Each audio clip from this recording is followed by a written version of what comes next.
हम लोग के देश में उत्तर से दक्षिण, पूर्व से पश्चिम, ऐसे ऐसे मतलब हर क्षेत्र में क्या हुआ है कि ऐसे ऐसे लोग पैदा हुए हैं कि जो किसी न किसी क्षेत्र में बहुत बड़ा योगदान दिए हैं।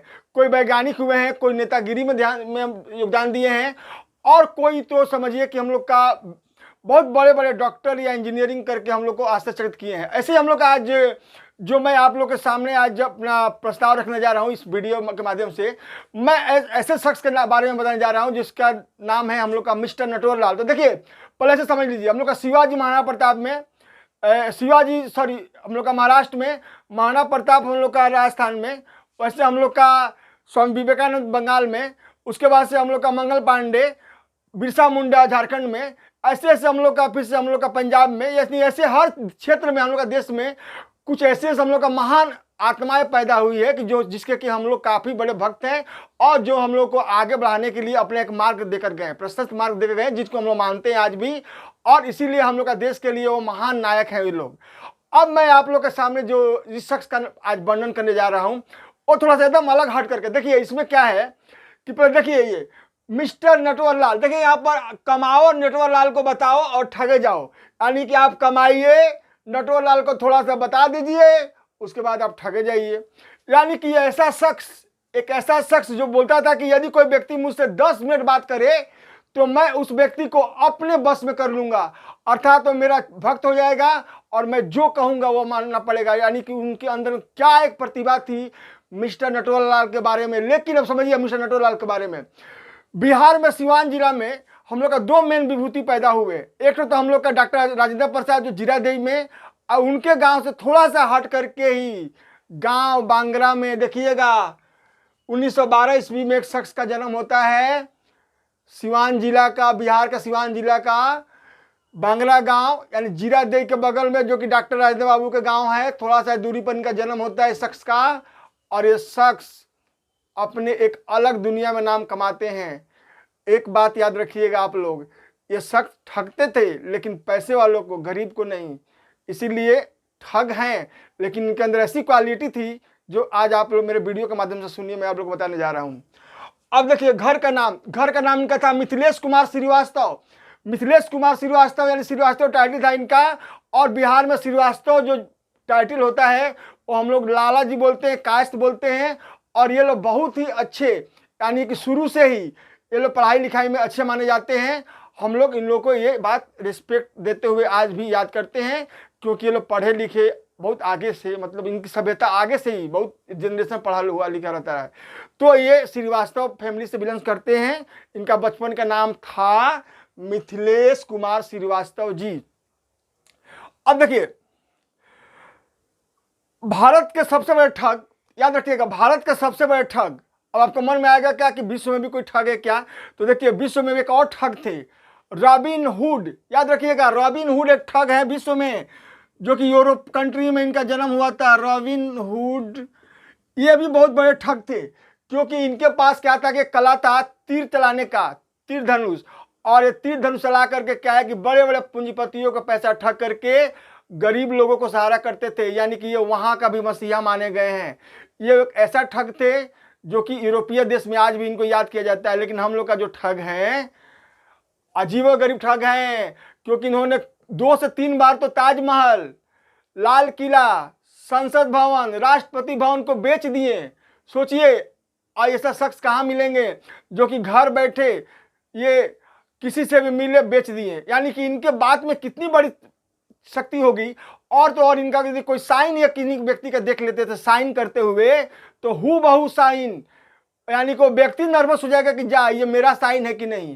यानी इनके अंदर इतनी प्रतिभा नेचर ने दिया था, यानी माँ सरस्वती की देन है, इनके अंदर इतनी सब शक्तियां दी गई थी।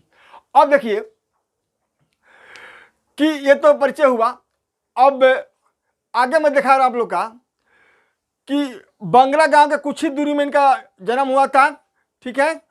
और एक बात, जिस समय हम लोग का राजेंद्र बाबू राष्ट्रपति थे, उस समय हम लोग का मिथिलेश कुमार ठगी के महारथी बन चुके थे। यानी एक तरफ डॉक्टर राजेंद्र प्रसाद हम लोग का देश का प्रथम राष्ट्रपति बन चुके थे, और इनका ये काम आगे बढ़ चुका था। नटवर लाल को रॉबिन हुड की उपाधि दी गई है, ये तो हमने बता दिया आप लोग को। और क्या कि इन्होंने अमीरों को काफ़ी ठगा, गरीब को इन्होंने भी नहीं ठगा, और इस प्रकार से इन्हें भी हम लोग गरीबों का मसीहा मानते हैं। जैसे रॉबिन हुड को यूरोप कंट्री में गरीबों का मसीहा माना जाता है, वैसे ये भी हम लोग का गरीबों का ही मसीहा है, क्योंकि ये किसी गरीब को नहीं ठगे हैं। अब देखिए, एक बार क्या हुआ कि अदालत में इनको पेश किया गया, पुलिस पकड़ी। जज साहब ने बोला कि मैंने आपके बारे में बहुत कुछ सुना हूं, आपका जो लक्षण है, जो प्रतिभा है, ये आता कहां से इतना?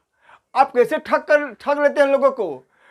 यानी कि जज एकदम इनके आंखों में आंख डाल करके और उनके जो जजमेंट का जो पेपर है उस पर स्टडी करके बार बार अपने आप को सोच रहा है। अंततः उन्हें बोलना पड़ गया कि आप बताइए कि इतना बड़ा ठगी का शिकार कैसे होते हैं। तो देखिए, तो क्या हुआ कि उन्होंने बताया कि अब सबसे, जज ने बताया, सीधे उसकी सवाल किया कि तुम लोगों से पैसे कैसे ठग लेते हो, कैसे बेवकूफ़ बनाते हो?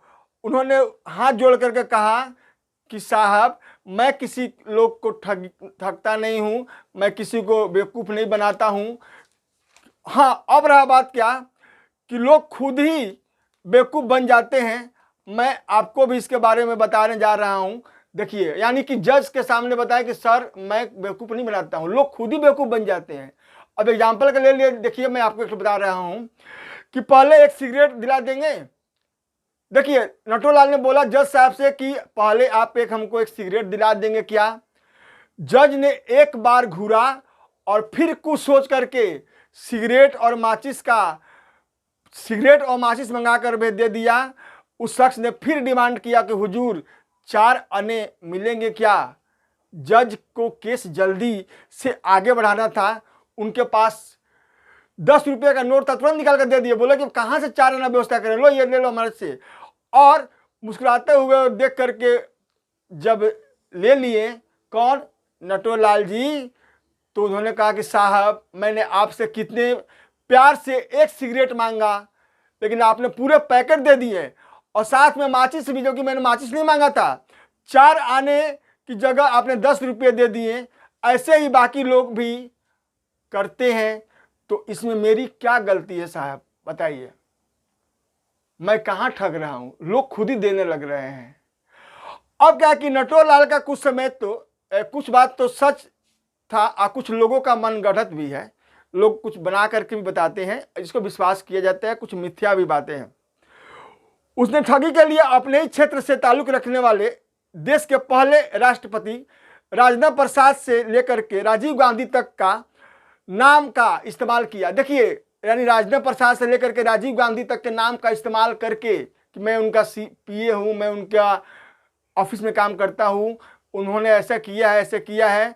और इस प्रकार से उन्होंने करके बड़े बड़े ठगी का शिकार बनाया लोगों का, और बड़े बड़े उद्योगपति उनके झांसे में आने से बच नहीं सके। यानी उद्योगपतियों को भी इन्होंने ठगी का शिकार बनाया।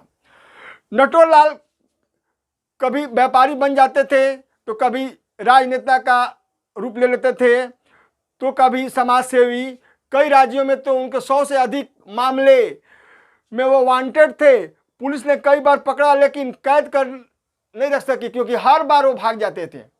सोचिए, कई राज्यों में वांटेड थे केस में, पुलिस कई बार पकड़ने की कोशिश की, पकड़ाते भी थे, लेकिन भाग भी जाते थे, क्योंकि उन ज़्यादा दिन कैद करके रख पाना उनको मुश्किल था। और देखा गया क्या कि कुल मिलाकर के उन्हें करीब 125 साल की जेल हुई थी। लेकिन सुनिए, 125 साल की जेल हुई थी, लेकिन जेल में मात्र रहे थे 20 वर्ष। सोच लीजिए। अब आइए दिन मैं फिर आपको बता दूं, ये ऐसे शख्स हैं जो ताजमहल को 2 बार 3 बार, लाल किला को 1-2 बार, राष्ट्रपति भवन को 1-2 बार, और यहाँ तक कि हम लोग का देश के संसद भवन को भी 1-2 बार बेच चुके हैं।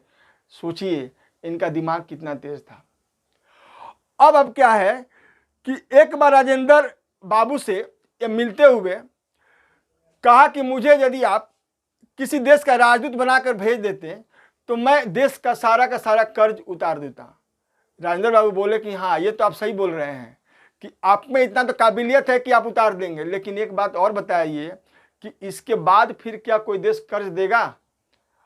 सोचिए राजेंद्र बाबू से भी इन्होंने ऐसे तर्क किए थे। अब मैं आप लोगों को कुछ ये बताने जा रहा हूं कि इन्होंने अपनी बुद्धि के दम पर जो राष्ट्रपति भवन, लाल किला, उसके बाद से हमने जो बताया आपको संसद भवन, ताजमहल इत्यादि से बेच डाला।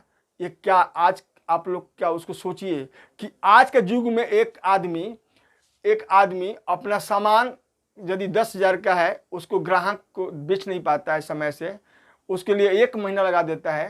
तो वहां पर ये इतने बड़े बड़े हिस्टोरिकल पैलेस को ये कैसे बेच दिए होंगे। सोचिए इनका दिमाग का तारीफ सोचिए कितना बड़ा होगा। अब क्या है कि मैं आप लोगों को कुछ थोड़ा सा और इनके बारे में बता दूं कि ऐसे तो देखा जाए क्या कि हम लोग का ये जो शख्स हैं बिहार के सिवान के ही थे।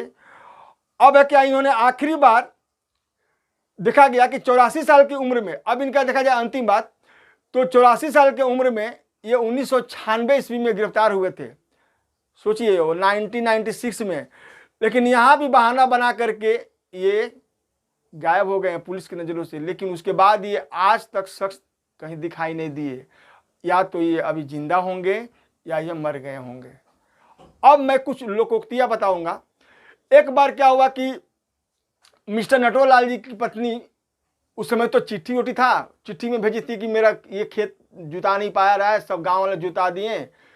तो उसके उस समय पैसा नहीं था, तो क्या सोचे ना कि एक चिट्ठी में लिखे कि देखिए एक बात आप लोग याद रखिए, जितना भी हम लोग का कागज है खेत खरियान का, उसका एक अजीब अलग अलग भाषा होता है ना। इतना इतना क्या क्या अजीब भाषा होता है। उसमें उन्होंने ऐसा लिखा चिट्ठी में कि बीच में इतना बटा इतना छोड़ करके यहाँ पर सोना का एक गगरी है, उसके नीचे फिर ये है, उसके बाद इधर ही में ये भरा हुआ है, इस किनारे पर ये भरा हुआ है।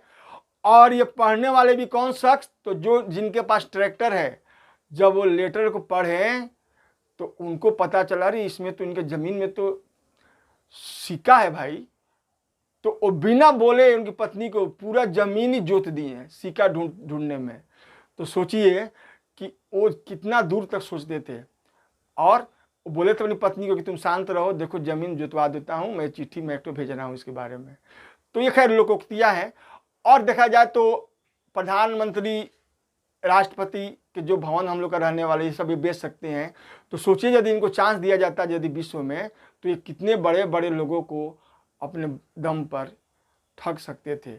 लेकिन हाँ, ये ठग थे लेकिन गरीबों के मसीहा थे, कभी भी किसी गरीब को इन्होंने नहीं सताया। अब एक बात समझ लीजिए आप लोग कि हम लोग आज जब भी मिस्टर नटवरलाल के बारे में लोगों से व्याख्यान करते हैं तो हम लोग बोलते हैं ना कि आप मिस्टर नटवरलाल हो गए हैं। यानी कि सोचिए कि आज ऐसे लोग क्यों नहीं जन्म लेते हैं, ऐसे लोग क्यों नहीं पैदा होते हैं। होते भी हैं कुछ अपने में, तो लोग खुद हम ही लोग को स्वीकार कर लेते हैं, हम गरीबों को ही ठग लेते हैं। तो हमें गरीबों लोग को ठगने वाले हम लोग का जो नटवरलाल है, आज के देश में, हम लोग का देश में लाखों लोग भरे हुए हैं, लेकिन अमीरों को ठग करके गरीब को कुछ सहायता पहुंचाएं, ऐसे लोग कहाँ हैं, कहाँ गए वो लोग। ठीक है, तो यही बात है, आप लोग ध्यान रखिएगा। तब तक जय हिंद, जय भारत। अगला वीडियो जब तक फिर हम बना के भेजेंगे। थैंक यू, धन्यवाद।